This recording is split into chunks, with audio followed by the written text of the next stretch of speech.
এই মামলাটি আলটিমেটলি বিজ্ঞ আদালতে রয়েছে। বিজ্ঞ আদালত সিদ্ধান্ত নেবেন যে কার কি শাস্তি হবে বা মুক্তি পেয়ে যাবে কিনা।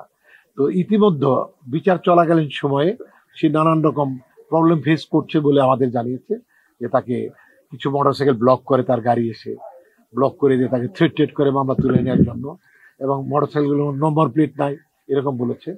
তো এই যে একটি একটি হুমকি বা একটা টেনশন, একটা ভয় নিয়ে তাকে পথ চলতে হয়, মূলত এখান থেকে সে রেহাই পাওয়ার জন্যই আপনাদের আশ্রয় নিয়েছে। এই জন্য যাতে আপনারা যেহেতু জাতির বিবেক আপনারা ছড়িয়ে দেন, যে যে দায়িত্বে আছে সেখান থেকে তাকে রেস্কিউ করুক, সহায়তা করুক।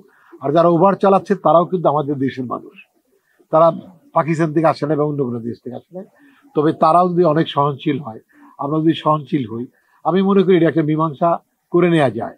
আর এই মতো অবস্থায় সে আসলে পথে ঠিক মতো নিরাপদ নয় বলে মনে করছে, কারণ সে একটা রাস্তায় দাঁড়ালো, তার গাড়িকে একটা ওভার যদি মেরে দেয়, এরকম ভয় তার মধ্যে কাজ করছে। তবে আমার মনে হয় বিজ্ঞ আদালতে যে মামলাটা চলেছে সময় নিতে পারে, সময় নিয়ে যে বিচারটা হবে তার আগে যদি আমরা মীমাংসা করতে পারি, বা তারা যদি আমাদের কাছে আসে, ওভার যারা চালাচ্ছে ওই কর্তৃপক্ষ আসে, তাহলে আমরা আলোচনা করে একটা মীমাংসা করে আদালতে জানালে মামলাটা শেষ হয়ে যেতে পারে।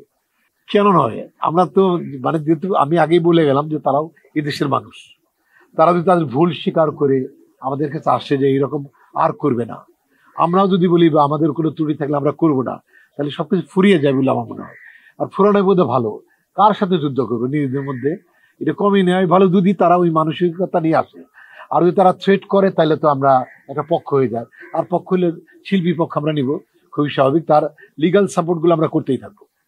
না ওর সেটা আমি উত্তরটা দিয়ে দিই, তারা যেহেতু আপনাকে বলেছে তারা গরিব মানুষ, আমরা সবাই গরিব, তো যে ঝামেলাটা হয়েছে ইচ্ছে করলেও তারা আমাদের সাথে বসতে পারে, শিল্পী সমিতির সাথে বসতে পারে, বা তার লয়ার আছে তার সাথে বসতে পারে, বসে এটা ফুরিয়ে আনতে পারে। আমরা তাকে রিকোয়েস্ট করবো, যা আবার হয়ে গেছে ভুলে যাও, বাদ দিয়ে দাও, ভাই বোনের মতো চলাফেরা করো, এটা আমরা বলতে পারি। মানে যেহেতু আদালতে রয়েছে, বিজ্ঞ আদালতে, আদালত পবিত্র, আমাদের ওয়েট করতে হবে।